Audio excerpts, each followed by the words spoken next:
TBNK Sports presents the High School Football Game of the Week on the Main Event Channel.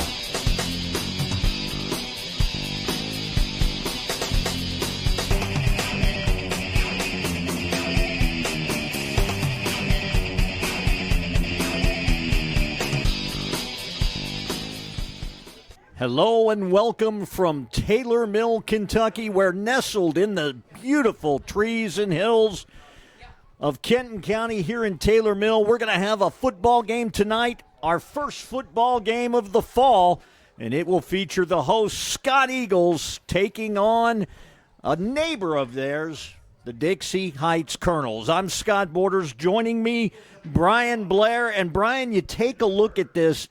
Dixie has been through a gauntlet in 4 out of the 5 games this season, and they've lost 4 out of their first 5 games. Scott, on the other hand, has been very respectable, a split 2-2 in their first 4. Tonight may shape up to be a more interesting game than people believe. Yeah, I think you're right, Scott. You look at last week, Dixie really came off the schneid, with 46 points. They got a win over Henry Clay, 46-24. On the other side, Scott took a pretty good lick into Bourbon County, 55-22. But I think tonight when you look at these two teams, I think to me it's going to be the play of the two quarterbacks, both seniors. We've obviously seen Mason Fields. We've talked a lot about him. And for Scott, they have a pretty good senior quarterback as well in Trey Cook. And we'll get into him a little more as the game goes on. But I think it could be an interesting game, and I think whichever one of those two quarterbacks can play better tonight, his team may win. Now, you look at some of the stats, Brian, for Dixie. Right now, they're minus 23 in point differential, minus almost 95 yards in the rush. In fact, is not usually common for Dixie. The only place they're leading right now is they're plus 10 in the passing game, so they've been able to pass a little bit. But then you talk about their quarterback, Mason Fields. He has thrown for 7 touchdowns, but also through 5 games has thrown 7 interceptions. Perhaps are those stats a little skewed considering who they've played? I mean, look at this. They open against Simon Kenton. They lose 20-10 in a respectable game. Then they play Baden out in Hamilton. They lose 66-21, possibly their worst loss of the year. A pair of losses where they only managed 7 points in each game, losing 48-7 against Beechwood, and at Covington Catholic lost 49-7, recovering against Henry Clay with the big win, 46-24. Well, we're about to find out. I mean, I think Mason Fields, when we saw him against Simon Kenton, he didn't play great, but he didn't play poorly. And, yeah, I mean, it's a tough schedule, and maybe, with the win last week, it gives them some confidence going in. And then on the flip side of that, how does Scott respond after getting beat pretty good last week against Bourbon County? So we're about to find out. Jackson Morgan to kick it off. It's a low kick taken almost by one of the up men. Finally, it was picked up by Easton Niemeyer, who's the kicker for Dixie, and it's taken a truckload of people to bring him down as he gets it across the 35 to the 36. That's where Dixie will take over first down on a beautiful early fall evening. Temperature somewhere in the low 80s, upper 70s, bright sunshine.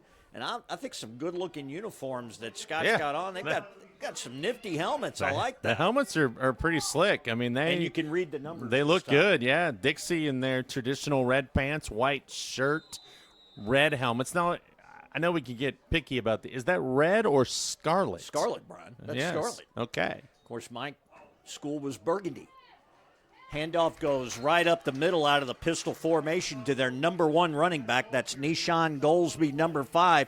Came into the game with 209 yards rushing and the only 5 rushing TDs. All 5 of them from Goldsby. Yeah, he's a guy I think that they need to get started tonight and keep the pressure off Fields. So Fields wants long, and he's got a man. Good ball. That might go, Brian. That's a touchdown. Inside the 10 and touchdown. The second play from scrimmage for Hudson Morris. And how about a 63-yard touchdown to open things up for Dixie? Hudson Morris, his 13th reception to lead the team. And now almost 300 yards, his 3rd TD of the year. And just like that, not even barely 39 seconds gone, Dixie opens up a 6-0 lead. Well, he just got right behind everybody and outran him to the end zone. Good throw, good catch, good 2-point conversion. How about the little option right there? It reminded me of the play the Lions ran the other night against the Baltimore Ravens. Kind of an offset snap, and then an option off of that. It was an easy 2-point conversion, and Dixie looking sharp in the first 2 plays of the game. And they have a nice little drive going 64 yards, 63 for the touchdown. They lead 8-0. That was quick. And now if you're Scott, you get a chance to respond right away. You kind of get punched in the face a little bit right there. And we'll see what they do. We'll see what their senior quarterback, Trey Cook, has for the Dixie defense. How about some nice stats? 64 of 100 on the year. Yeah, he's played well. 1,212 yards, but he's got 16 passing touchdowns to only 2 interceptions. He has been absolutely fantastic in the early going. Doesn't do bad running the ball either. Luke Tomlin really is their big guy running the ball. 268 yards on the ground, 4 TDs himself. You'll see a lot of number 24 in that Eagle offense. And there's another short kick, taking it about the 20. Going up the middle of the field, that's where Dixie is waiting. But again, pretty good field position. And just like their counterparts, they will start their drive on their own 36-yard line. Yeah, I think the difference in Cook and Fields is Fields a little bigger, a little taller, but Cook will run the football more, way more. I mean, when you look at Mason Fields' numbers, I mean, he doesn't run hardly at all. So I think Cook does give you that element where he could take it down, and run it a little bit more. But, we'll see. I'll tell you one thing, that was an absolute dime drop yeah. by Mason Fields. He kind of led him to the middle of the field and put it right in the breadbasket. And coming in motion, near side to far, and they'll go right up the middle and get stuffed. No gain on the play. In fact, they lost a yard. If you go back to the first week when we saw Dixie, their defense was pretty good that night against Simon Kenton. And we were expecting big things out of Simon Kenton's offense that night. And Dixie's defense, with the exception of a couple big plays in that game, played really well. They're going to go empty now. 4 wideouts, quads to the near side. They're going to run the wideout screen, and that's what we were talking about. But it didn't fool anybody. Luke Tomlin got the catch, and he's had 5 catches on the year, that being number 6. But limited in their game. They're only back now to the 34. So they got a ways to go to convert this first down, 3rd and about 12. Well, I would be careful, and if I were Scott, I might run that play again sometime because everybody went straight to the ball. It was a little showman play. I wonder if you wouldn't see that again and see if he would throw that to one of the receivers. 2 wideouts to the left, the wide side of the play. Cook wants to pass, rolling to his left, kind of got flushed out, wanted to throw, pulls it back, and now just throws it away. Now that's something Cook will do that not everybody in high school wants to do. You're always trying to make that conversion on 3rd down. There's nothing downfield. No, and I thought for a second he might try to run with it, but he really didn't have a lot of room to go. Dixie had it covered up pretty well, and I think that's where you just, like you said, cut your losses, throw it out of bounds, and punt it, and rely on your defense now. Defense kind of left you in that last series. I'm certainly hoping they can do a better job. So now Scott's set to punt it, and that's going to get a good bounce. End-over-end line drive kick. Sort of checks up, but it is taken by Nishon Goldsby, who breaks the initial tackle, gets all the way out past the 45 to about the 46-yard line, so even better field position now for Dixie. Well, you give Jaden Dodd a lot of credit, number 8, on that play, because when Goldsby caught it, he got away from Dodd, and Dodd ran back and was actually the one who made the tackle. Yeah, so a really nice job by Dodd to hang with him and get the tackle. Fields back in the pistol, 2 wideouts to the near side, which is the wide side of the field. Oh, and that was a pick 6 all the way if he comes up with it. It was kind of a slow developing play right there. It looked like 13 overholds. hoser, and again, that was nearly a pick six. It looked like he turned the wrong way, Brian. I thought it was a play fake, but he turned the opposite way. Now the handoff up the middle to his bigger back, Levi Gillian. Colton Turner wasn't letting him go anywhere. He got him as soon as he came to the line of scrimmage, and then waited on the help to come, and it did. But a nice play by Colton Turner. Maybe a half yard, 3rd and 9. Keep everybody in front of you here, because that's what happened last time. Quick turnaround as they get the play in from the sideline, but they were right back on the ball after that play for this 3rd down conversion attempt. It's like Gillian in the backfield again. It's a straight drop this time. A little bit of a blitz. Got a man, but overshoots it. Had him open a minute. Henry Waters has caught 8 balls. That is going to be a punting situation, it looks like, for Dixie. In the middle of the field, I thought they might think about it. Well, I thought Fields that time could have waited another second. He wasn't being pressured, and his man was coming open, right? It looked very similar to the first play, where instead of throwing a line drive, if he could have put some air under that like he did the first ball, I think he rushed that throw. See what they can do with the punt. Good snap. Gets a good kick away. That's going to hit the ground at about the 22 and take a good Dixie roll. And it's going to get inside the 10-yard line down to about the 8. So the worst starting field position for either team on Scott's second set of downs. 8:55 to play, first quarter. I think your kick returner has to come up and try to catch that, because I think sometimes you can see the way the ball is spinning, and now sometimes that will check up, but the majority of the time when spinning like that, it's going to continue to go forward. I think if you don't want to return it, that's fine, but at least make a fair catch on that. The next level, because you gave up 15, 20 yards. They always try to come up and catch those. You're exactly right. 9-yard line is where they will mark it. Let's see what they're able to do this time. Pass immediately. Got the short out to Hunter Bradley. Catches it, and it's a decent gain on first down. Trey Cook kind of needed that right there, Brian. It's pick up a 7. Good throw. It kind of came down, almost sidearmed that a little bit with the angle. It was a pretty good-looking throw, and it was, had the defender right there. But a nice play, and it gets them ahead of the chains, as people always like to say, and it gets them out of the shadow of their own goal line as well. 2nd and 3. One back in the backfield, along with Trey Cook. You have a man coming in motion. That looks like Bradley again. He's going to line up, split out on the short side. And again, that roll to his left, got some blockers in front, and just does a dump pass for the first down. And I couldn't tell the number, Brian. That was a nifty little Tony Romo pass there. Well, I was going to actually say it had a little Josh Allen feel to it, when Josh will run and get almost to the line of the scrimmage and just kind of flick it out there. It's a nice play, and I think you said it right. It was a nifty little play and a first down. Result of the play is a first down, Eagles. So the Eagles, their first down of the game, 7:48 and running here in the first quarter, 8-0. Dixie scored on their second play from scrimmage, and this is the second series of downs. Scott went 3 and out the first time. Here's the quick pitch on the left, but a nice job setting the edge over there on the far side for Dixie, and a good open field tackle. By Dixie Heights.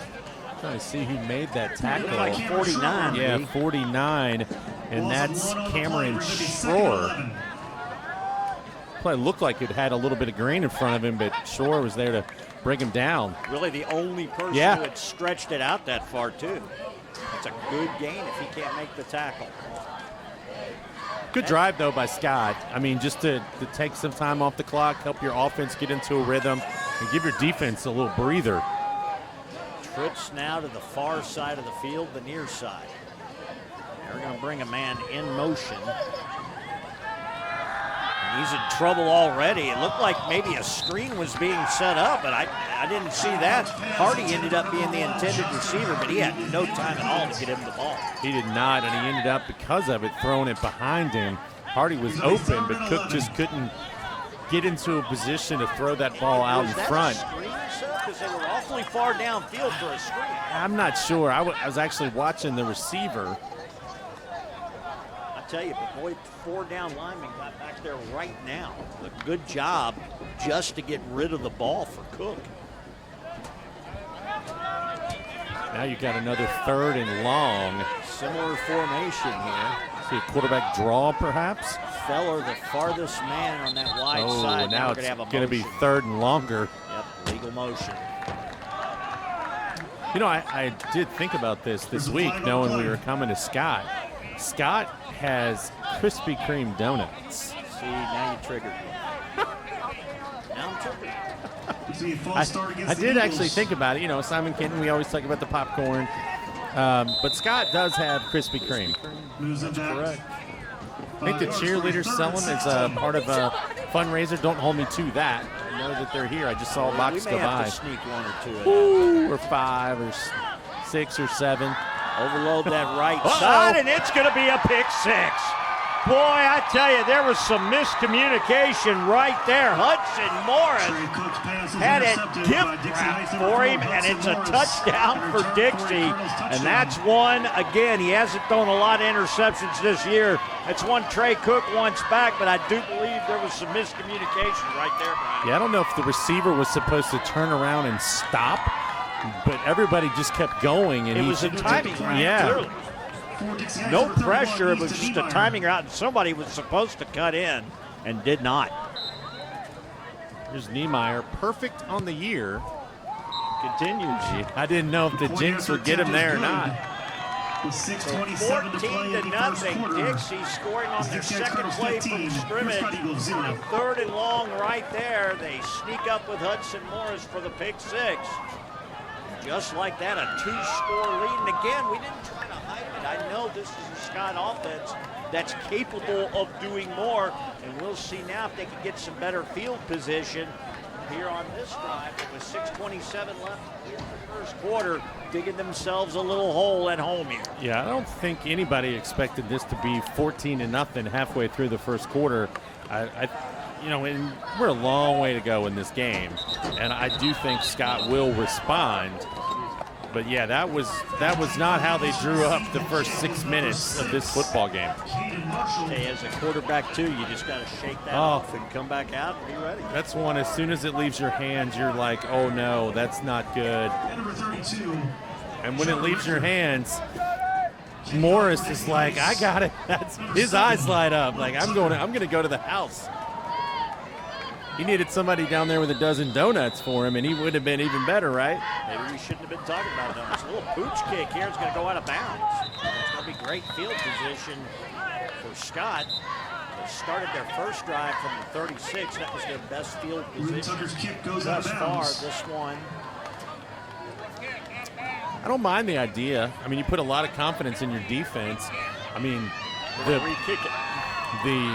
the player over there for Scott, Turner, I mean, he did let it hit the ground. I mean, if for some reason that doesn't bounce, yeah, I mean.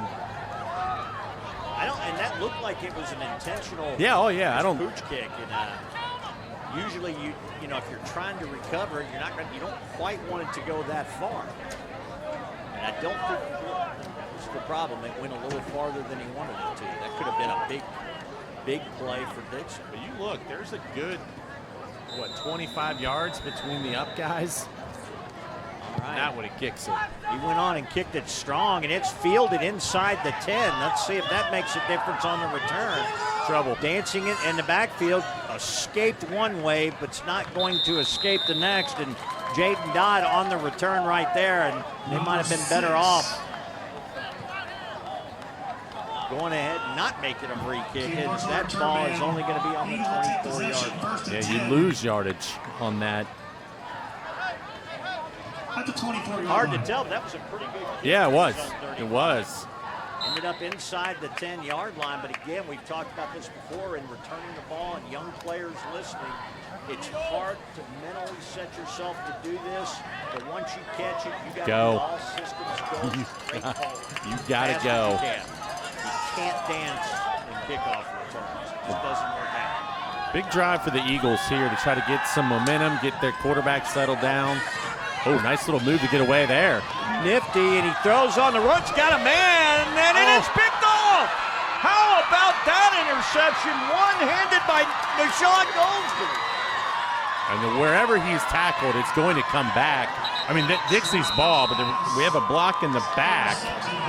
So they will back that up. But that's a great catch by Goldsby. He put the ball throwing on the run fairly well Yeah. to Peyton Feller. And honestly, Goldsby just used his speed, reached out with one hand. He and Feller were in lockstep almost. It would have been a hard pass to complete, but even harder for Goldsby to do what he did. That was a great catch. I thought he would knock it away, but as it turned out, he got the second interception of the game. And so far, Trey Cook, who has been spectacular through the first 4 games, has now more interceptions in this game than he has completions.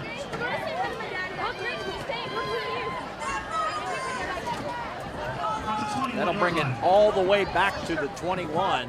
So the penalty will cost him some field position. Well, I was just getting ready to say that was a huge drive for the Scott offense. This is as equally as big now for their defense to try to get a turnover, make a stop. You do not want to go down 3 scores here in the first quarter. Especially since you really gave Dixie one of their touchdowns. All right, so Fields, the quick pass over to Goldsby out in the flat. He breaks 2 tackles, 3 tackles, and finally falls forward to the 25. Pick up a 4, but some nifty running by Goldsby after the catch. Caught it, put a little spin move on, and then broke a couple other tackles and really lost his balance. Just more why he went down.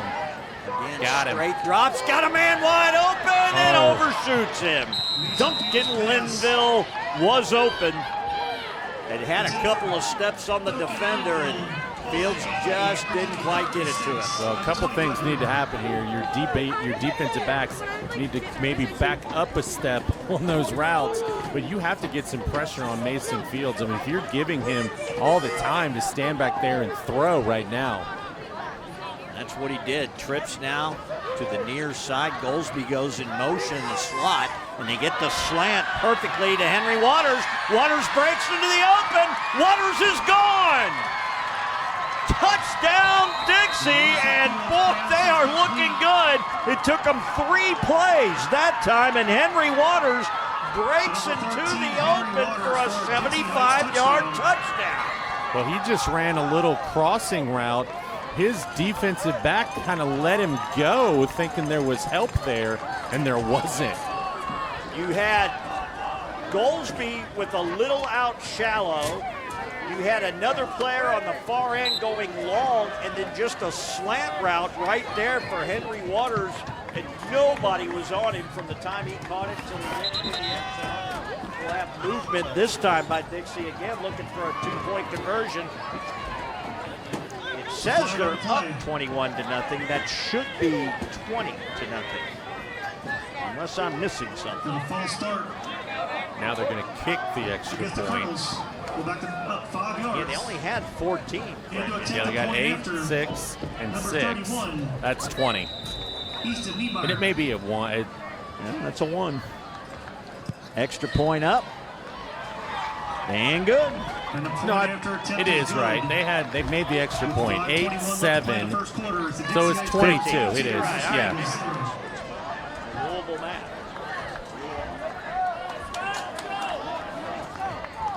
That does make it 22-0. Scott High School, not at all what they expected tonight, and really, that's twice they got burned on pass plays. It should have been 3 times because one just was overthrown. Well, Dixie has surely seen something on tape where they realize or think, and so far they've been able to do it, that they can get behind the Scott defensive players. And as you said, they've done it twice for scores and could have had a 3rd one. Well, it still would have just been the 2nd one, but had the 3rd one open, and Fields just missed him. So again, but I go back to what I said, you got to start getting a little bit of pressure on Fields. All right, so the kick taken at about the 8-yard line. He's going to run backwards to try to get to the far edge, and that was a mistake as he is tackled around the 14 and ended up losing a little headway. That was number 32, Jonah Rector, on the return. And it's going to be deep in their own territory once again. And Scott absolutely needing a touchdown with 5:13 to play. And right now, not only do you need a touchdown, you got to figure something out defensively, because it is just not working against Dixie right now. A great game plan coming in, as you said. Well, how about this? The Colonels last week scored 46 points, which was one more point than they had scored in their first 4 games this year. They're already at 22 tonight.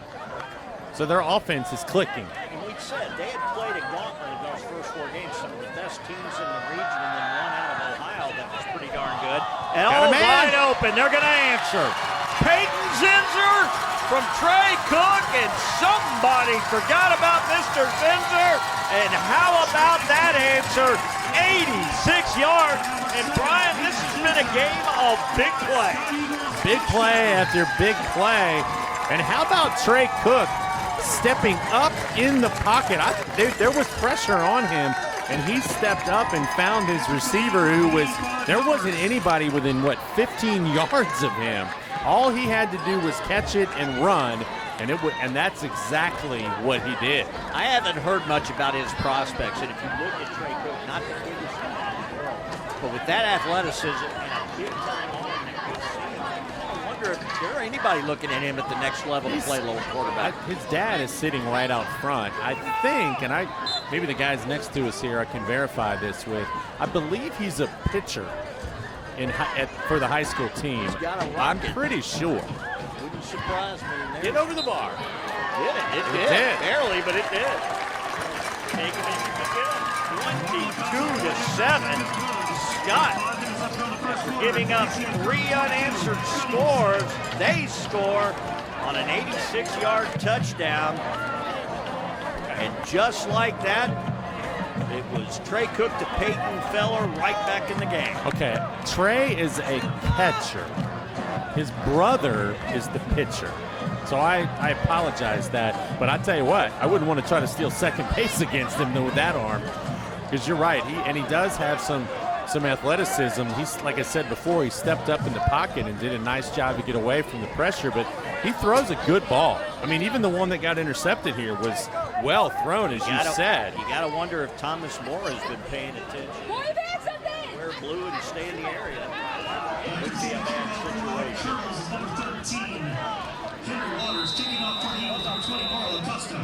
right, so the kickoff now is going to be low and taken about the 26 by Dixie. They will be snuffed shy of the 40-yard line to about the 38. That's where they will take over. So again, pretty good field position for the Colonels. 4:54 in an action-packed. Yeah, we're like 7 minutes and 6 seconds into this, and we have 29 points already being scored.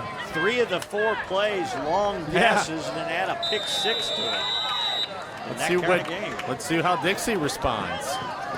This is what makes it fun. Right back in the pistol formation, 3 bunched on the short side of the field. That's where he's going for the wide receiver screen. It is complete, breaking into the open. He's gone. And guess what? We're going to do it again. And that is a touchdown to Parks Vonderhaar, number 14 on the wide receiver screen. And Dixie answers the answer, and they now take a 28-7 lead, 1 play. Dixie answers the answer that answered the answer. I mean, if you want to, you can go back a little farther. That's crazy. But what's Mason Field's passing yardage here in the first half? I mean, he's got 3 touchdown passes for... to find some stats. 180. He's got to be around 180 yards passing in the first quarter. You're getting in the range of school record kind of stuff right now. Wow. Talk about some of the quarterbacks that played here at Dixie. Mason Fields in his senior year having a fun day tonight, and it's still, Brian, the first quarter. We're not even close to being done. We're barely halfway through the first quarter. Well, it's funny, the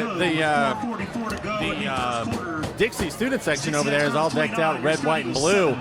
I think they thought it was 4th of July with all the fireworks we've seen here in the first quarter. Holy cow. Now, can you not how does Scott respond? We don't root for anybody. Yeah, this is a lot of fun. This is fun. 29-7. I'm sure Scott probably not thinking it's as much fun. Hey, you know there's no D in Taylor Mill. That's got to win you the war. Oh, man. Oh, man. That's it. You ever see on X? That's a blue check. No, on X, they have the bad announcer, which I'm glad they don't keep track of us because I'd probably be on there every other week. But that would definitely have made it. What respect, Brian Blair? Respect right now. 4:44 left to play. And yes, I said that right. 29-7. We've had 36 points scored in the first quarter. Just need a kick return. And another short kick taken at about the 19. Breaks the tackle. Boy, you thought it. That was number 6, Caden Marshall, just a sophomore, and he does break it into the 33. So good field position for Scott. They're back in tricks right now. Well, I think if you're Dixie's defense here, you wonder if on that play before they just kind of let up. You know, they have a big lead. Maybe they got a little comfortable. Let's see how they respond. You know, your offense is playing well. You can't keep allowing the other team to have the big plays to keep them in it. You know, you have to make a play, another one, which they've done twice already. Well, they have come after Trey Cook hard. They really have. They forced the issue. Good hard count right there. And I didn't see an offensive player move. That's going to be on Dixie. Yeah, I didn't see anybody move on the offensive line. But, yeah, that's on Dixie. And that, you can tell Dixie was chomping at the bit. That's where you start pinning your ears back and going on the snap count. Yeah. 4 Dixie players were chasing Trey Cook before the ball was ever snapped.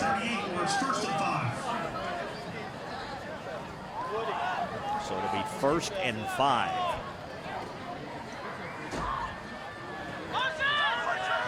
Cook faking the jet sweep. They go up the middle. Short gain, if any, to about the 40-yard line. I'm going to give him a couple. I'm like you. It was hard to see in that scrum, but he's going to get a couple. Now on 2nd and 3. We actually have some time ticking off the clock, too.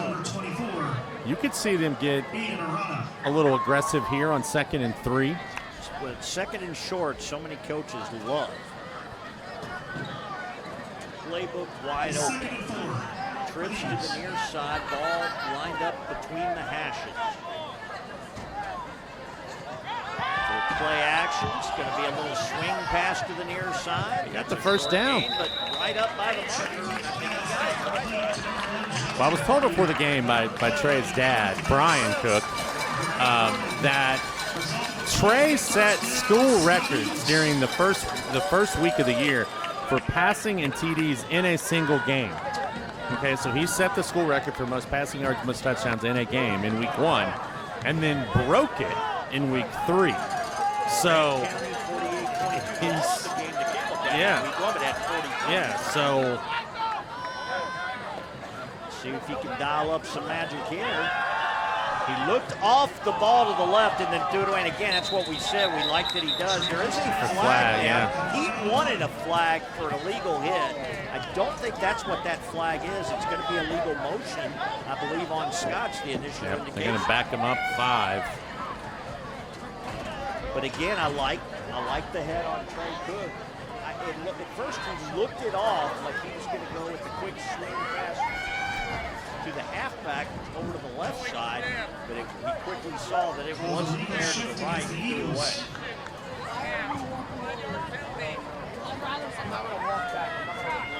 That'll back him up to the 39-yard line. 15, 3:22 showing on the clock. Just the first quarter. 1st and 15.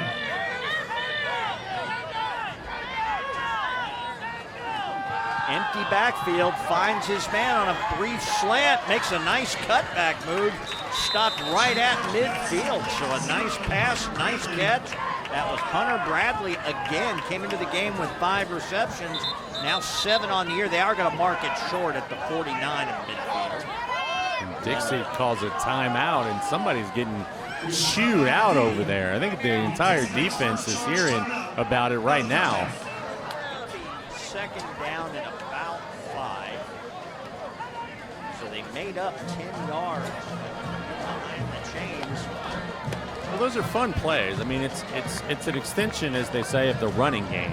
You know, where you're just telling your receiver to go out there and turn around and let's get 5-6 yards on. I mean, if you happen to break a tackle and can get more, great. But it's really a great play to get a drive started because now your playbook's a little more open at 2nd and 5 than it would be, at 2nd and 9, 3rd and 11, 2nd and 11, depending on how the running play goes. Coach Burke wants them to recognize the way they've got the quarterback. Yep. It's going to be one of those two things. You're not setting up anything long in an empty set. 3:06 now in the first quarter. Man coverage on the outside over there at the top. He can break free. They're going to the outside. And boy, it was just a little turnaround comeback route. I'm not sure he shouldn't have taken it deep. It would have been a first down had he brought the ball in. It was just a little ahead of him, but he had his hands on it. Bradley kind of went that way, like he was gonna go out and then up, and Cook let it go, and it almost looked like the receiver didn't know it was coming to him. Peyton Zinzer already has a touchdown. Well, that was Feller that had the touchdown. I apologize. Yeah, to Peyton. But now you bring up 3rd down, so that would have been a first down. He was right at the sticks. 2 wideouts to each side, 1 back in the backfield. The run game is about put up in mothballs, but they are going to do a swing pass. A good block downfield is short of a first down. Number 24, Luke Tomlin on the catch. What a block right there by Bradley, which allowed his running back to get a couple of more yards because the defender was coming up to make a stick, and Bradley put him on his backside. 4th and 2 now. So they are going for it. I don't think there's any hesitation there. Watch the hard count here. Watch your Dixie. Got to hold your water, as Dave Lapham would say. Dixie's showing blitz, too. That's exactly what they were trying to do, Brian. Dixie does a good job. Timeout taken by Scott. Left to go in the first quarter. And yes, I'm not kidding when I say the score, 29-7. Well, I think you're still going to go for this. Correct. But you were trying to get the free 5 yards right there. So good strategy. Use your timeout. It might not be something you'd want to do in a close game in the second half, but yeah, I mean, I think it's a good play. This is what we talk about a lot of the stadiums we do these games in Kent County, and I have a different reason each stadium's my favorite. Of course, there's I love this stadium because of the setting out here. Oh, it's gorgeous. So pretty out here. It's gorgeous. Get these beautiful evenings here at Scott High School. I say this every time we were here, but remember 2 or 3 years ago, it was homecoming, I think, and they landed the helicopter out there in midfield and delivered the game ball? No, that was the one I was late for. It was pretty cool. All right. 2 backs that offset, time. and they got him. Well, actually, I think Scott jumped. We're going to see. Yep, they're going to call this on Scott. It's going to back him up 5. Now what do you do? They're going to talk about it, but I saw the referee, the line judge, rolling the hands. And Not sure. I don't think it was the center, but somebody's head came up. Scott is immediately getting on the ball, but it's 5 yards back. So 4th down, 4th and 7. This is risky right here. I got a lot of confidence, but a lot of trust in your offense right here. Offset eye. Play fake. And there was near hold, and they got him. They were back there right now, and Dixie's going to end up with great field position. Yeah. I tell you, Brad Roden, the first player, one of their better defenders, was back there. And Cook, with all his athleticism, wasn't going to escape that. There was no escaping that. Dixie did a nice job. They got right in there, as you said, in a hurry, and Cook had nothing to do. I tell you, that penalty, bad that. Yep. Penalty trying to draw him offside if they The unfortunate thing about that, and where, you know, you just had the timeout, and you had to say in the timeout, okay, we're going to go on whatever. So, yeah, that's just a lack of concentration right there. So immediately, Mason Fields looks to capitalize. Wide open in the middle of the field. It is complete. Tackle broken. And guess what? Another touchdown. Just like that, a 38-yard touchdown. And we're still 2 minutes, 6 seconds left. That hit, I can't even switch my card quick enough. Hart's Vandahar for his second touchdown. Well, he caught it. I mean, it was a simple little crossing route. He caught it and broke one tackle and turned, and there was nobody there. I mean, he walked in. We're a Dixie touchdown away, unanswered, from this being a running clock, and Dixie has just been explosive tonight. I mean, these one-play drives are starting to add up. The number of plays they run on offense is ridiculous. Well, that's true. They have 5 touchdowns here in the first quarter. I'll get it. 5 touchdowns here in the first quarter. And you're right. I don't know that they've run 10 plays. That's pretty good efficiency. I've got to see by halftime what Mason Fields has thrown for. But there's still records of all kinds. I don't know if they even keep it. What would be the 1/4 passing yardage record? Got to be close. And I mean every one of those touchdowns through the air, except for the pick 6. So 4 of the 5 touchdowns, already 4 touchdown passes for Mason Fields in the first quarter. I mean, he's just playing pitch and catch right now with his guys. And Vandahar did a nice job, did break a tackle, but this is a small secondary, and you can already tell there's a size differential between these receivers for Dixie and the smaller stature guys of Scott trying to guard him. And that's another high pooch kick, taken at about the 20. And it really is designed to not give you much of a chance to return it. It ends up being about an 11-yard return to the 31. Remember Bill Belichick used to do that? He didn't like just kicking it out of the end zone, and he got to where he was trying to outsmart everybody. But now you see more and more teams try to do it. Yeah, absolutely. And if you... Yeah. Well, I don't even know how to describe it. ask the Arizona Cardinals how the NFL kickoff rule goes. How about them coming back in that game last Oh, only to lose? what did Peyton Manning say about Vanderjagt one day? He was our idiot kicker. You think Kyler Murray thought that last night? Woo! That's a tough way to lose a game. All right, Larkin at about the 29-yard line on the left hash.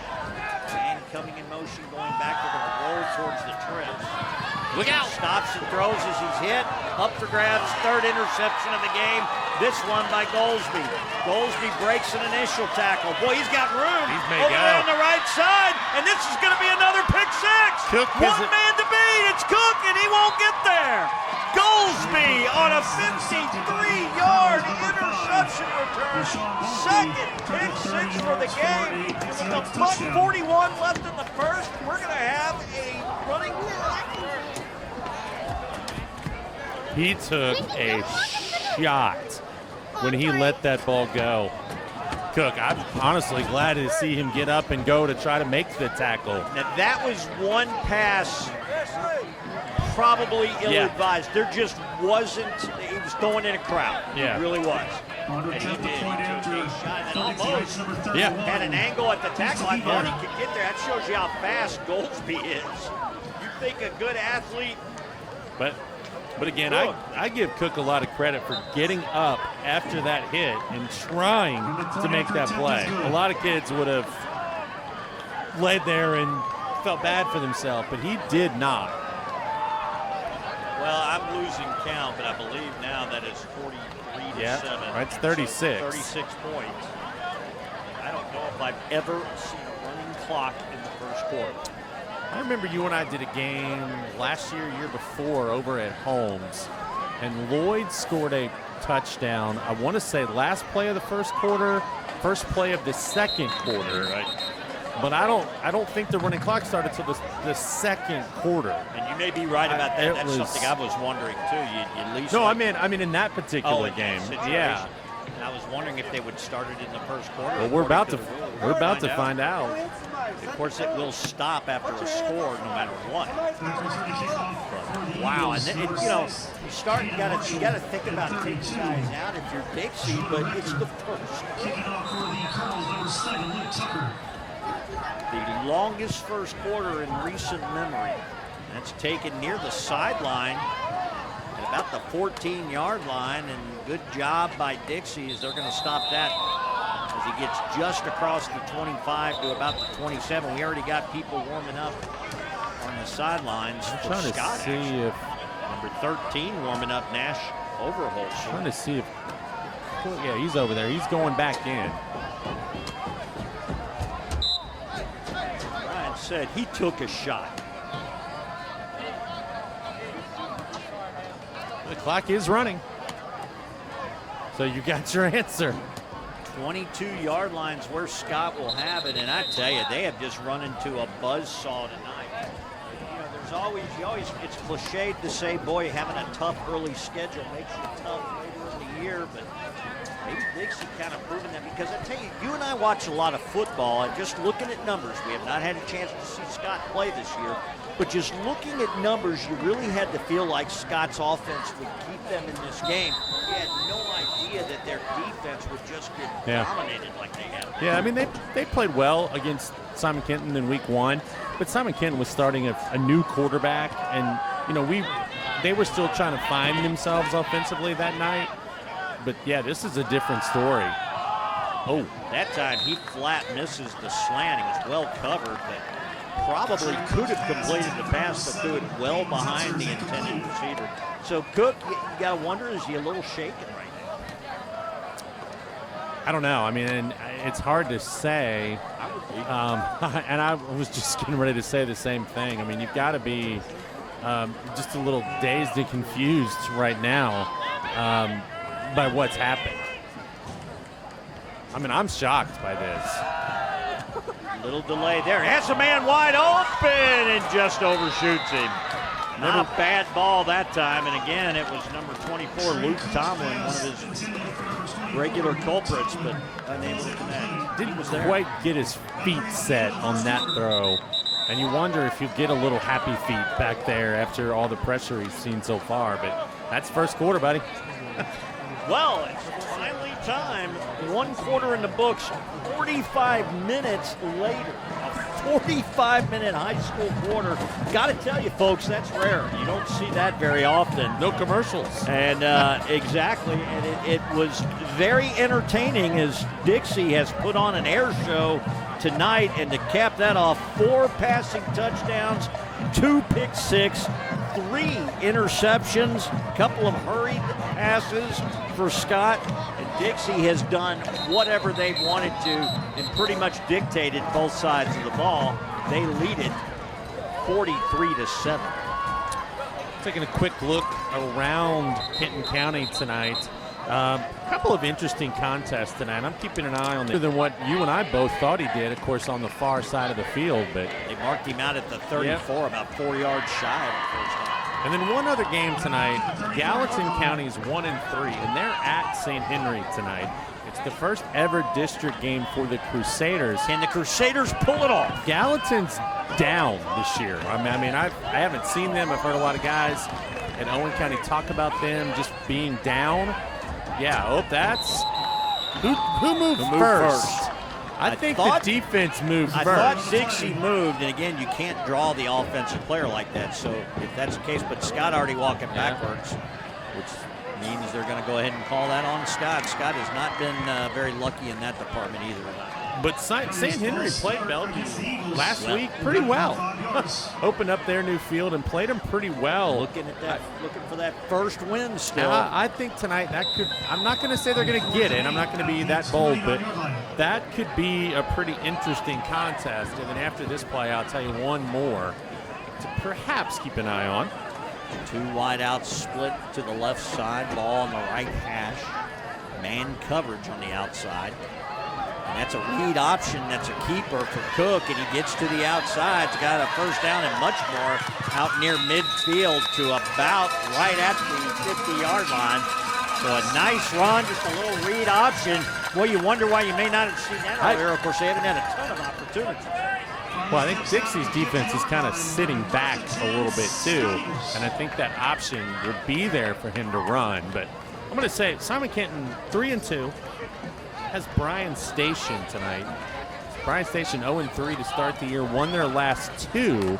That game in Lexington, so we'll see if the Pioneers can At get the road it. trip. Yeah. A lot of rumors about them coming over to the 9th region. We'll wait and see about that. We also got interesting news on the basketball front. We'll tell you in a minute. Handoff, inside handoff. There's a flag already, and that's coming back. That flag came out right now. It's almost always on the offense. Well, I know there's been some district reshuffling in the 8th region. I know Gallatin County is moving from the 31st to the 32nd district, and Collins High School is going into the 29th district with the Oldham County schools. And I don't think they were too. I was told this morning that they weren't very thrilled about going in with North, South, and Oldham County. Who have been powerhouses. Yeah, Collins was in the same district with Shelby County, and I think Trimble was in that, and they were feeling pretty good. And now things got a little bit tougher. Well, the one I'm talking about, and of course, again, the rumor has that Simon Kent may be coming to the 9th region. We're not sure if that will happen, but a rule change has happened in basketball. Yes. As you see the handoff coming, and that's going to be a good game into Dixie territory. The rule change coming in the 26-27 year, so not this year, but next year would be I think the 35-second shot clock in basketball. And you and I have said it's a problem. Yeah, I talked to our head coach at Owenton and Owen County, and he and I talked about it the other day during my lunch break, and he agrees. I mean, it's one of those things that I think, I don't think it comes into most games. I don't think you'll notice a big difference, and that's one of the things he and I said. But in the rare cases, it'll make a difference. He and I both agree. I think it's going to make a big difference the end of the quarters, and especially end of game, trying to figure out, the whole playing 2 for 1, well, getting hold the ball for 3 to 4 minutes. It's not unusual, so obviously they'll take that. And one of our assistant coaches and I were talking, and he made an interesting point. He said, I think you're going to see who the really good coaches are, because he said, I think what's going to happen is in some of these schools where they're not as well coached, it's going to get to 9, 8, and kids are going to panic, and they're just going to throw up bad shots because they don't know what else to do. It is an adjustment. There's a little screen pass, not badly set up, but really, if you're going to do a screen, you need to have blockers in front of you, and I'm not sure what happened there, but none of the blockers. Yeah. I think the only thing that I have not heard, and I haven't, our athletic director has been at different meetings, and he's our football coach, so I haven't really had a chance to sit down and talk to him. I don't know. I'm assuming the schools have to pick up the tab for all the equipment, because you think about how much it would cost to put shot clocks on bat. I don't know how that's going to work. You also have to have somebody running it. Yeah. And somebody told me that one of the reasons Kentucky has taken so long is the sheer expense of doing that. It's more than what you're thinking. So it will be interesting to see how that plays out. But it gives the schools a couple of years if they need to. Well, I asked my friend Google, and Google said that it could cost anywhere between $5,000 and about $15,000 to install, depending on the wiring that's already in place in your school. A lot of old gyms. Yeah, so it'll be interesting. There's a play that's going nowhere. Long to the ground. Look at all the white shirts around that. Luke Tucker tackled with authority there, and it's 4th down and long. So it'll be interesting. I mean, it gives teams a chance, this season to, in practices, kind of play with it. I asked if it'll be one of those things that's kind of put into play in like scrimmage games, maybe early season, like, again, just scrimmages, just test it out a little and bit. let kids kind of get used to it. And nobody really knows at this point. I mean, it is that new, but interesting. It'll be fun to watch and talk about. Cook's in trouble. Boy, he doesn't look worried, but they're gonna catch up to him. That was another 4th down play, so clock running with 6:10. Cook again, that's been the case a lot of times for him as he takes a snap. There's nowhere to go. They're just getting nothing. No kind of push, no protection from that offensive line. And Dixie has been living in his kitchen all game. You mentioned the size earlier of the Scott secondary, but I mean, you look up front, and there's a disparity there. Yeah. So Dixie takes over at midfield, and you know what? If I'm head coach Pat Burke, I'm leaving Mason Fields out there too, at least for this half. Yeah. And he's looking at some records here. And he pans the ball off up the middle, and that was almost broken as Levi Gillian carries it all the way inside the 35 to the 34. Yeah, Justin Hardy with the shoestring tackle, or he was gone there. Pistol formation again, and the thing is, you're going to leave him out there, and you're trying not to run the score up at this point. So you're probably not going to pass a whole lot as Gillian gets it up the middle again. And Gillian breaks it to the outside, tries to get away, and this time he's finally swarmed under, but he's not going to go down easy. When you go back to this game last year, Dixie had a pretty good running back in Armani Gregg. He had a big game in this last year. 6 rushes, 161 yards, 2 touchdowns. Dixie won it 48-14. So, yeah. One of those. That's only his second one of the game.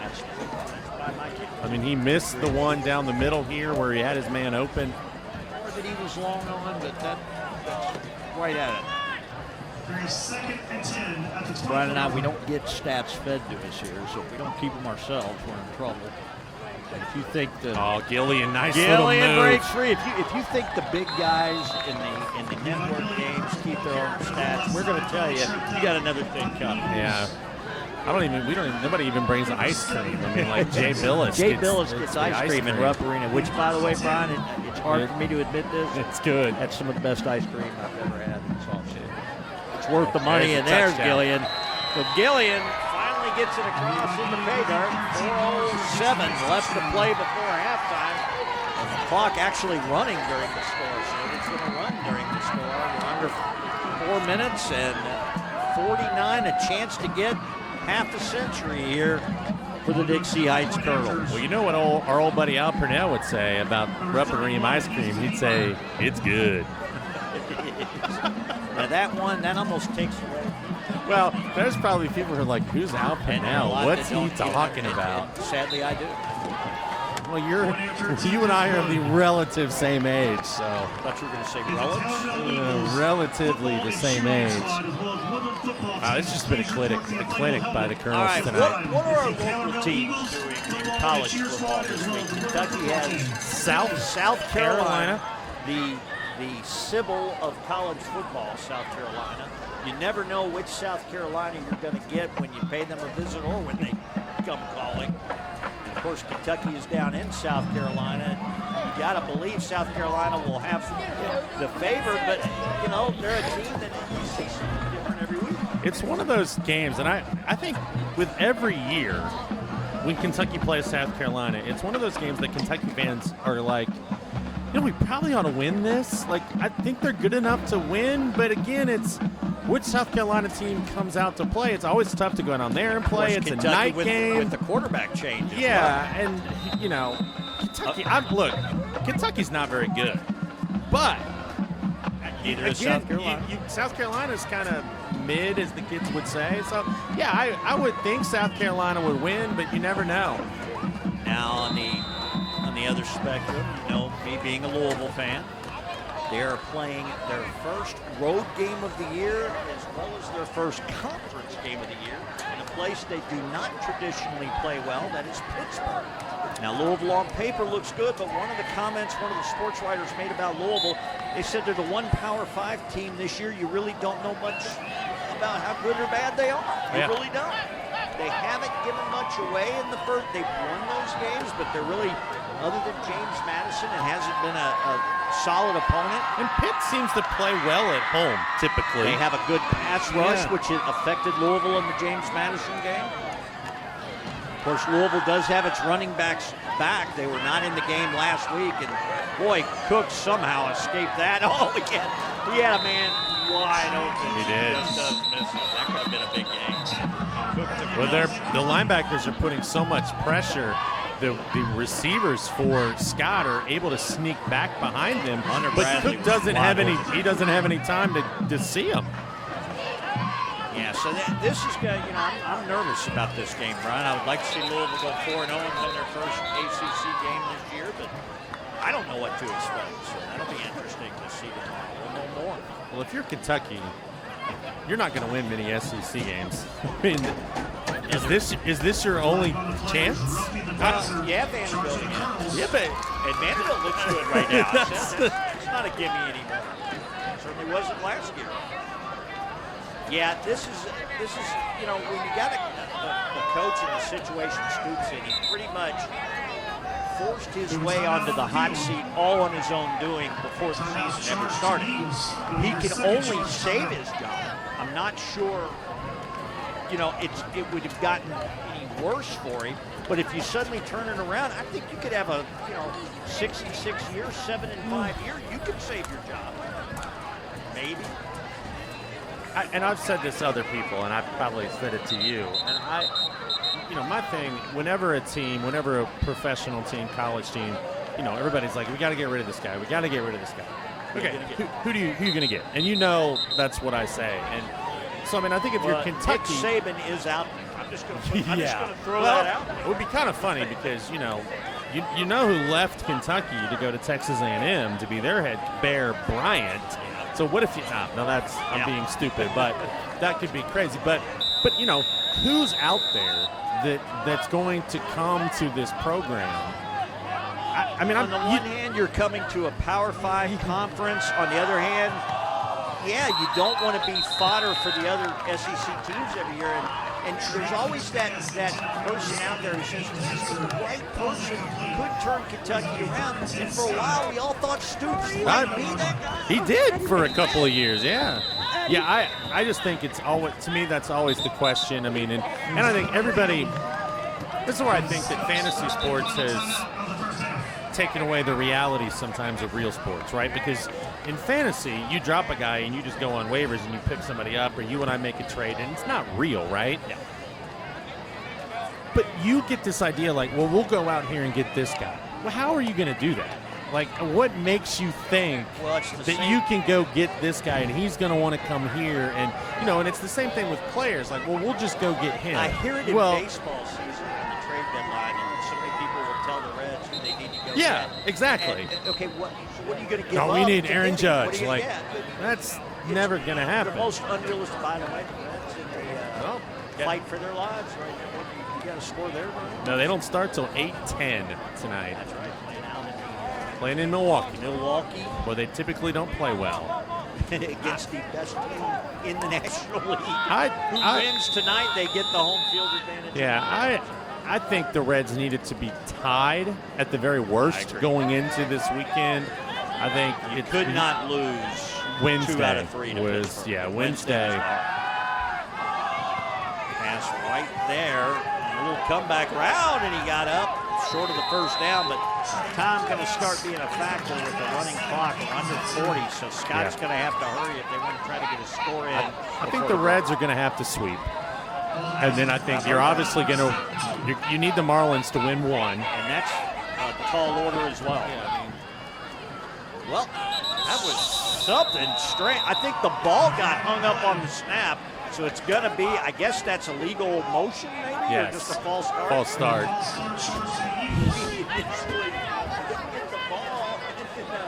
But ended up just kind of pitching it back to the quarterback. I haven't seen one of those. Trey Cook is going to tell his guys to get on this ball because I think the clock will start on the official signal. Yep, there it is. Austin 5 there, empty set again. This time he's now run it out of bounds. And throws a bullet, but it gets tipped right at the last minute and then goes out of bounds. Clock running. I think you did it looks like the scorekeeper's not sure to keep it running, but indeed you do, and it's going to run out. Yeah, that's going to be the last. I guess it wouldn't have mattered if he ran out of bounds. I said that because instinctively we still think but it wouldn't have mattered. Well, believe it or not, it's just halftime. 50 points, half century put up by Dixie. Just 7 points, and what was a nice play from Scott, but the only one of its kind in the first half. We're going to go take a break. We'll be back for the second half as we continue with TBNK Sports.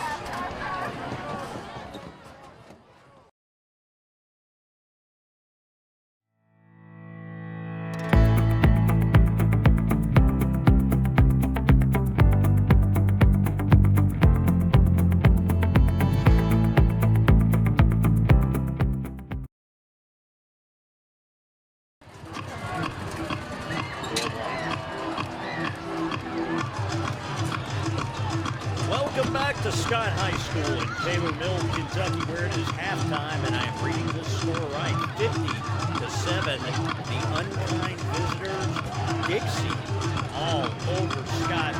To understand, and we haven't verified this, they ran about 10 offensive plays in that first half. And don't forget, 2 of those touchdowns were pick sixes. 4 were long pass plays for a touchdown. And then there was a touchdown rushing the ball as well for Dixie. So it's been that kind of a first half. Really, Scott just was not prepared for what Dixie threw at him in an incredible first quarter. Remember, they had 43 points. The running clock now has slowed things down. It started at the end. Scoring-wise, significantly.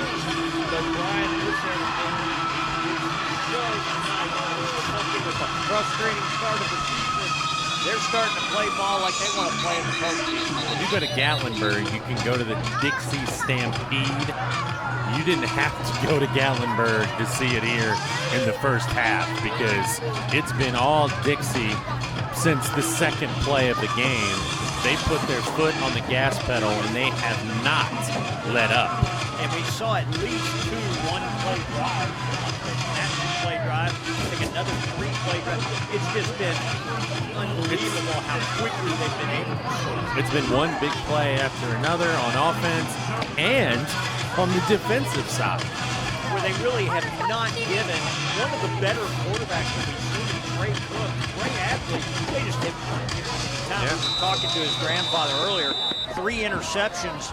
He only had 2 coming into the game, and 2 of those interceptions in this game really were not bad plays on his part. One was a miscommunication with the receiver. The other was just a nice play by Goldsby. As you see, a good return. Set Scott up a pretty good field position to start the second half. That's kind of been the story, though. Those 3 interceptions, 2 of those get taken back for a touchdown. And it has just been all Dixie, both sides of the ball. They have dominated. Now you got to start wondering if you're Dixie, do you play some of your guys here in the second half for a little bit? Is everybody getting the early bench? You're going to play all your substitutes? We'll see. I mean, you know, typically how it works in Kentucky is you'll play a JV game in the morning, on Saturday morning. So we'll see when Dixie starts to take guys out. Trey Cook's still in there for the Eagles. He is. A little play fake on first down. A little tunnel screen, and that's going to be good for about 12 yards. And it looks like a couple of different guys out there defensively made, well,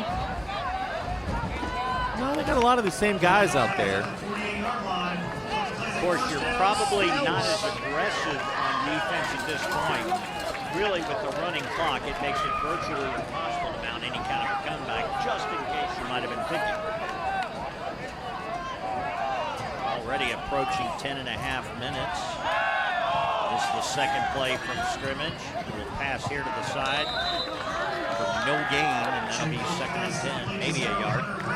He's going to give him a yard, but they fell forward. I mean, again, the defense was right there on top of it as soon as the pass was thrown.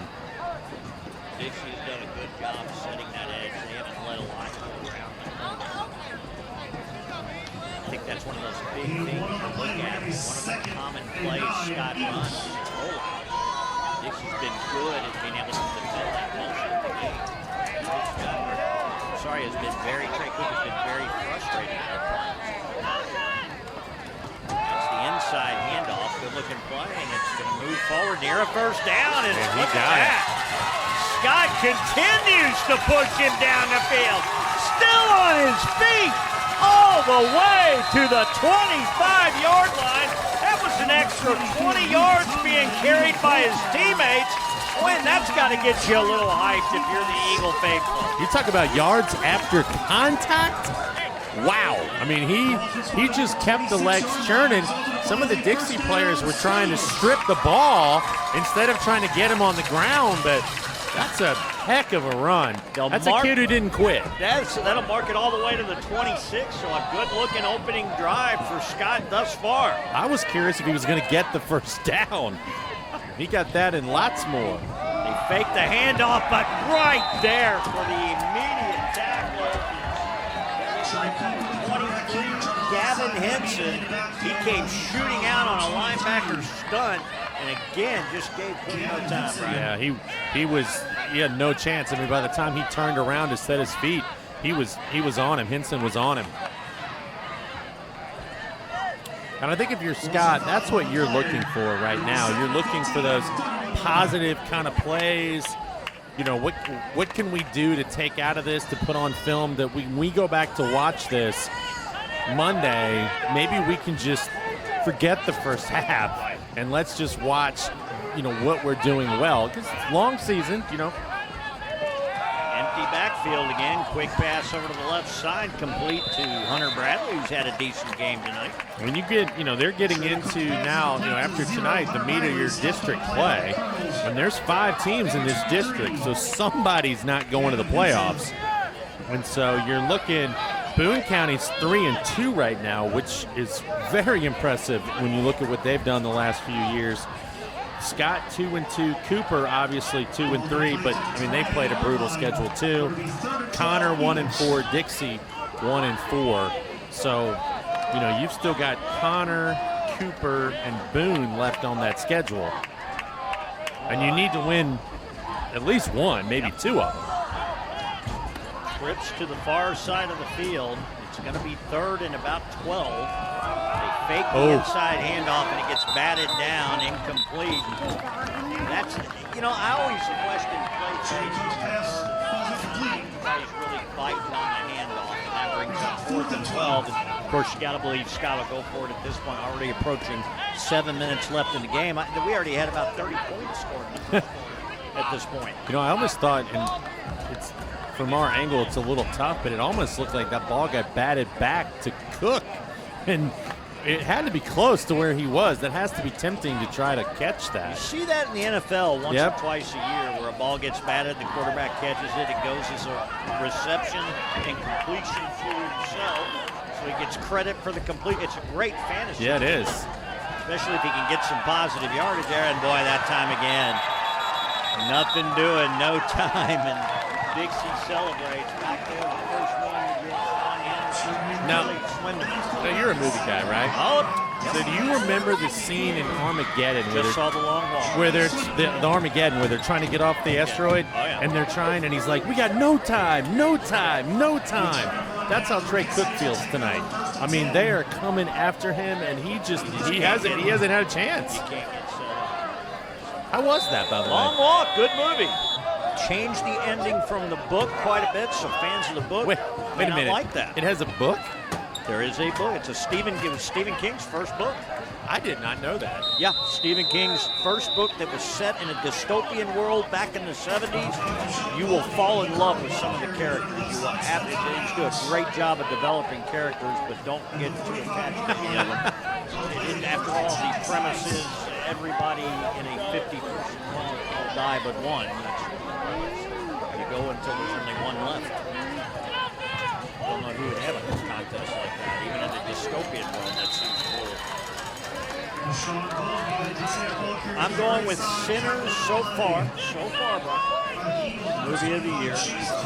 But I'm hearing one battle after another, which I will be investigating next week. May vie for the top position. Movie Weapons was good too. Not leaving that out. Movie Warfare. Well, he got hit in the backfield, falls forward, and that was Goldsby. Goldsby really hasn't had a chance to show a lot of what he can do as a runner in this game because they haven't run the ball. The play he did was the interception. And that was the one play. You got to see what he can do, exactly. He's just a big, thick kid.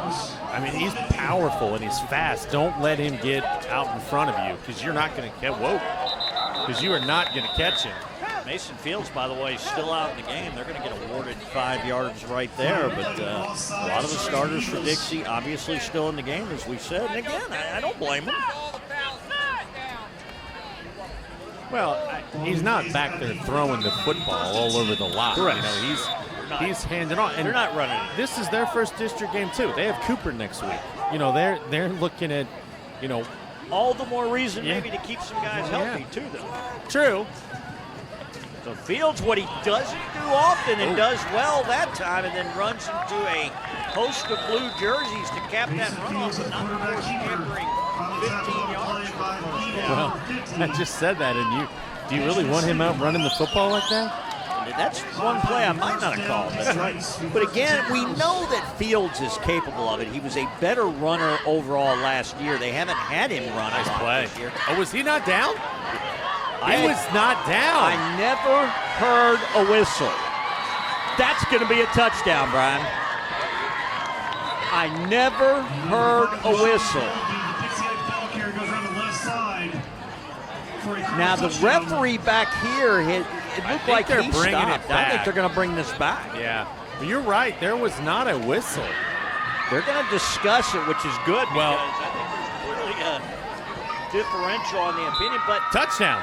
they are calling it a touchdown. We got it from the white hat. So Well, when he came down, he sat on the player who was trying to tackle him, and Goldsby knew that he wasn't down. To his credit, he got up and kept going. that's another play you'll see a couple of times. Which is, you obviously don't have replay at the high school level, but you're told to play to the whistle, and Goldsby never heard How it. about some credit to the official?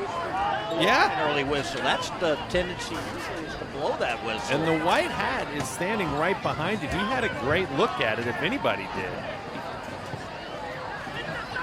Bad snap there, and that's going to be a broken play. Red and flag. 56-7 is where the score stands. We are winding down here in the third quarter with about 2:05 left to go in the quarter. All right. So we got, we talked a little college. We got NFL, obviously. Sunday night, the Packers travel to Dallas, the Jerry's World, to take on your Dallas Cowboys. How we feeling? How we looking? My worst nightmares have not been as bad as things might be in Dallas. I obviously don't like the matchup. They have never, in the past few years, they've just been lambs to the slaughter for Green Bay. A playoff game that was a nightmare. And Dak, again, is still not showing, despite the receivers. Of course, now you have your number one receiver out. That doesn't help. The problem with Dallas, however, has nothing to do with the offense. They've even gotten a better running game this year. The whole problem with Dallas is that is a sieve on defense. They can't stop anybody in the run or pass game. If only, Brian, they had a really good guy who knew how to get after the quarterback. Oh, we did. Don't even get me started. And now you're going to be seeing him. He's already made the comment. He's going to hate sacking Dak Prescott. Of course he will, but he's going to hate it. He'll help him get up. He's going to still do it. One of the worst moves I've seen Dallas make. You basically have a generational player away. You got some draft picks, but you traded him to Green Bay, and Green Bay's not going to give you high draft picks. No. Green Bay, of course, did show that they're definitely vulnerable. You know, I think after the first 3 weeks of the NFL season, I think if the Browns had an offense, you know, they had their defense is pretty good. I would take that defense right now. Yeah, they're pretty good. Miles Garrett, all he's done, but their secondary has been Yeah. And then Monday night on national TV, Bengals at the Broncos, the second game of the Jake Browning era. Should the Bengals go after Russell? No. Should they go after? Well, here's my thing. After watching them, we're going to get the quarter End of the third quarter ending here. I think after watching that game on Sunday, I don't think Joe Burrow would have made a difference. I mean, I thought Jake Browning was running for his life back there. Jake Browning actually threw some good balls that his guys fumbled. I mean, the Bengals were like a bakery with all the turnovers they had on Sunday afternoon. And again, their defense is just not very good. You have a head coach on the hot seat right now, even without. And that's the thing. It's hard to judge.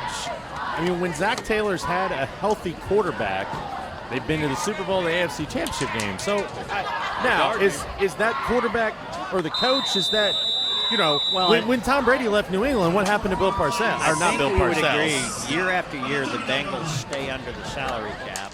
They have spent a lot of money now on some receivers and your quarterback, and it's been at the expense, it looks like, of the defense, because the defense they had their Super Bowl year had some he had Bates, he had guys like that who could be difference makers. Good slant play right there from the first down. You had that. Right now, though, you just don't have enough playmakers on defense. No. And honestly, if you were going to make the trade for a Russell Wilson or a Kirk Cousins, after that performance last week, the price went up, for that to happen. And a lot of people don't think Jake Browning, like you said, he's a very serviceable guy. He's capable, but boy, you got to protect him. You don't have a running game because you don't have an offensive line. So, yeah. On the left, that was a nice completion to Jordan Taylor, and now here comes Cook, headed towards the first down marker. He knows where that marker is, and you've seen him 2 or 3 times tonight when he's been able to avoid the rush, get to that marker. Explosive first quarter. Just whipping through the second half. 10:40 to go in the game. 56-7. Dixie. A couple other big games this weekend. Ravens at Chiefs could be a good one. That's getting to be a must-win. Ravens team that's 1-2, and for the Chiefs, you can't. And the Chiefs at 1-2, and the Ravens, their offense has been fine. And a lot of people thought this was a better Ravens defense. It's not turning out that way. Ravens gave up a lot of points in that game last week that they should have. Well, I thought that the Lions just ran it down their throat, which was surprising, I think. And then on Sunday, Eagles, Bucks. That is an interesting. I love what the Bucks are doing, and I think the Eagles definitely can be beat. They've run it close in a couple of games. I don't think it's going to happen. I think the Eagles are ready. The only thing that would make me think the Bucks could win this game, it's in Tampa. It's if it's hot down there, that could be something. But yeah, I think the Eagles. Baker looking to make a statement. Oh, that little delay, nice move. Can he get in? Took it as far as he could inside the 5. He's just decided to kind of take this on himself, and he's doing a great job of it. I mean, he's not had any time to throw, so he's just running the football, and I don't blame him. A strategy they may have wanted Yeah. a little earlier in the game as well, as that blitz just kept coming. One of the ways you do that is a play right there, a delay, which kind of lets the blitz go past you, and then you got nothing but open field. I just keep it if I'm him. I don't even try to hand this off. Nobody gives it up. They're not going to get in. In fact, no gain on the play. I just let him roll out to the left because that's the wide side of the field.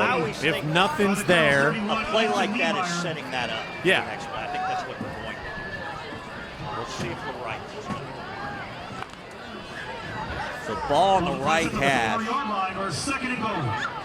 So the tight end's over on the right side, so it'll be naked to the left.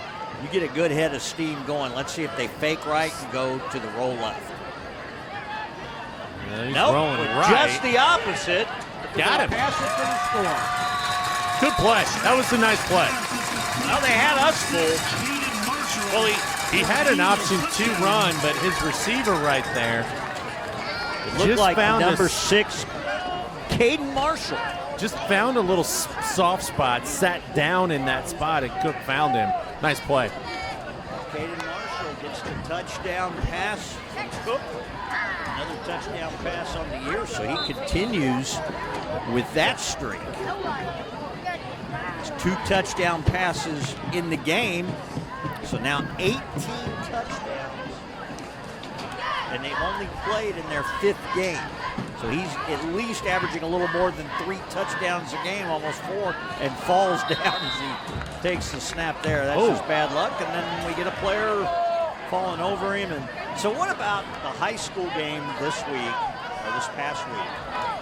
Player gets a pancake block, gets up, the player laying on the ground, this 400-pound lineman does a full body slam on the player who was thrown on the ground and actually broke a couple of ribs. That's assault.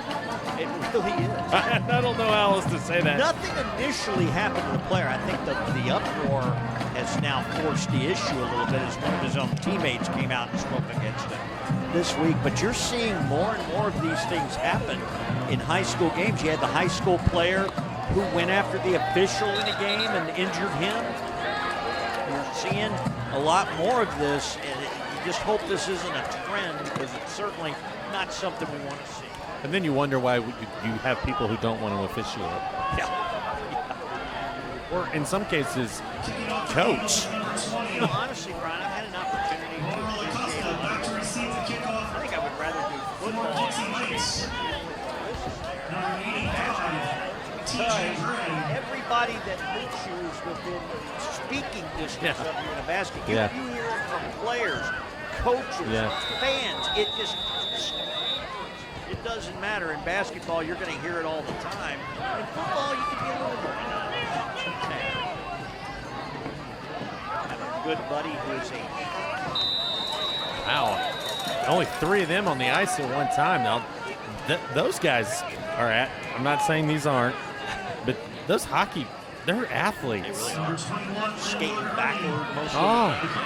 Trying to avoid the puck.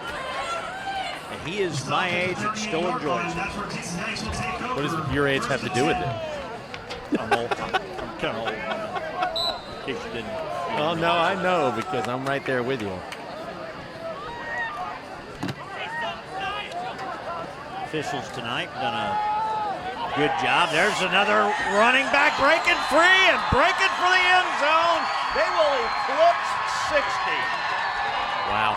62-yard run for the touchdown. Did you get the number there, Brian? Number 38, Eric Brown, the Dixie Heights ball Eric carrier, goes to Brown. the right side for a touchdown. Yep. 38, Eric Brown. He had 5 carries coming into tonight. And right now, this is a defense on their heels anyway.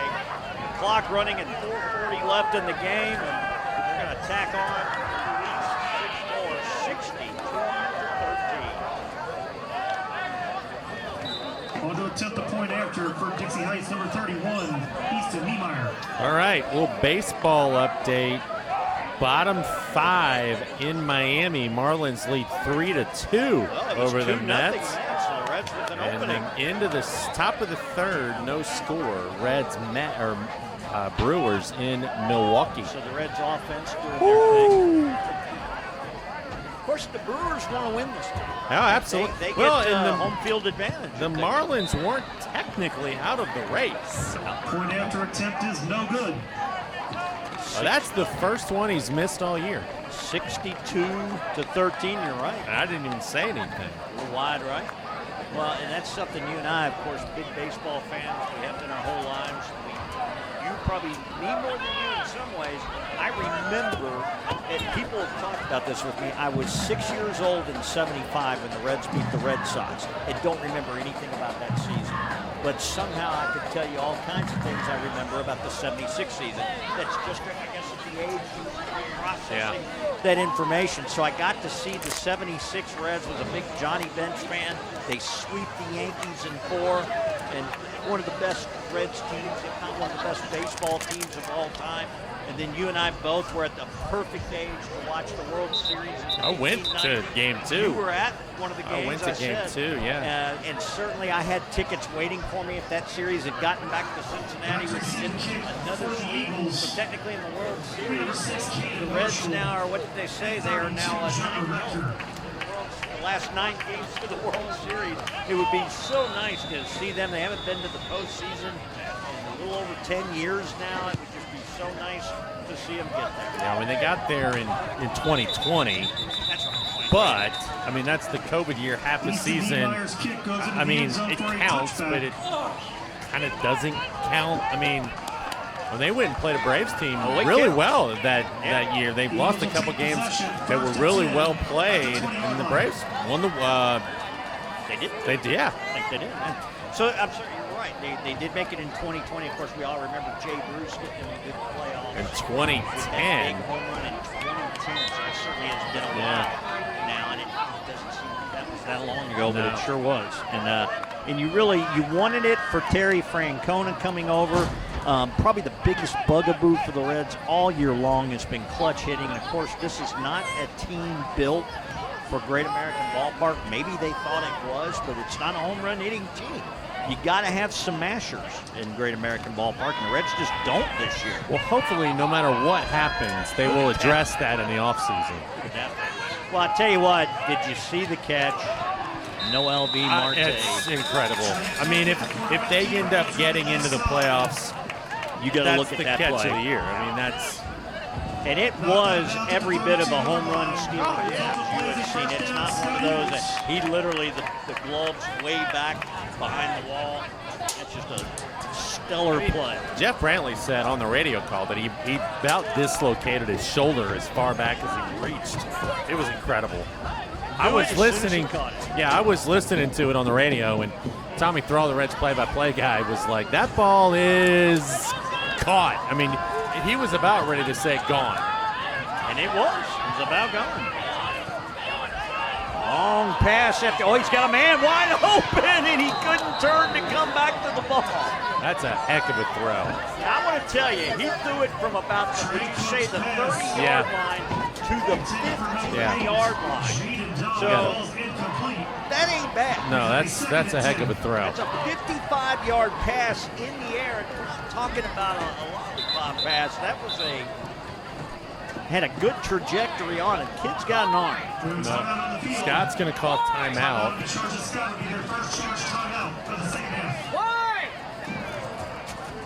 We'll try to run a couple more plays here. Don't blame him. This is a long time ago. Late Jared Lorenzen was playing for Highlands, getting ready to play in a state championship. They absolutely dominated Wagner High School out of Louisville at Old Cardinal Stadium. And I remember there was a report that came out from a UK radio station because he had already signed with Kentucky by then, that they were worried about that. He's standing at the 15-yard line, throwing balls. That probably wasn't the 50. At any rate, we were watching how far he could throw that ball. The guy had an arm. It's just funny, some of these reports that come out and all of that. Of course, Jared Lorenzen ended up having a stellar college career and played a couple of years in the NFL. Yeah, got a Super Bowl ring with the Giants. Played a couple of years in arena football. Yeah, he was the backup. People really don't realize this, but the first Super Bowl when the Giants beat the undefeated Patriots, he was the backup to Eli. That's exactly right, the main backup. And, of course, his son playing at Highlands. So a penalty on that moves it up near half court, midfield. Empty set again, so we'll see he's run out of this the last couple of times. And he's going to escape this time, but wants to throw it, and he's going to tuck it and go. And he's going to get plenty of yardage. Now you can call another timeout, which they will. 13 seconds. And you know what? And here's why I think this is a good move, because if you're in a late game situation, where you're trying to get a score, this is fine. This is practice for that. And again, this is one of those things you put on film and you say, you know what? we're trying to learn something here in a game that we can't simulate in practice.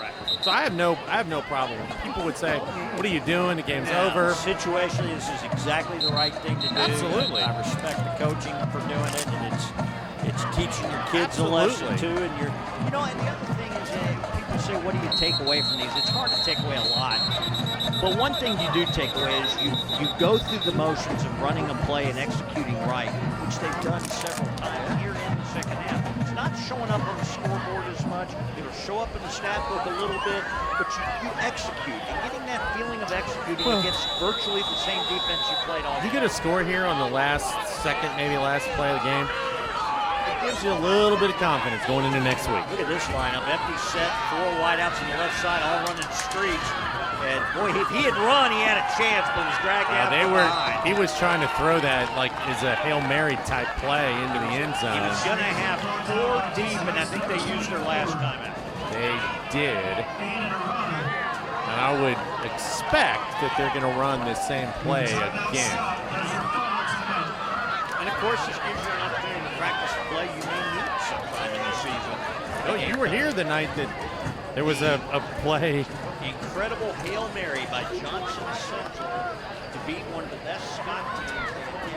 That was a team who had advanced that far into the playoffs already, and just had a tremendous top to bottom, and it came down to a pass from the 45-yard line into the end zone for an improbable victory.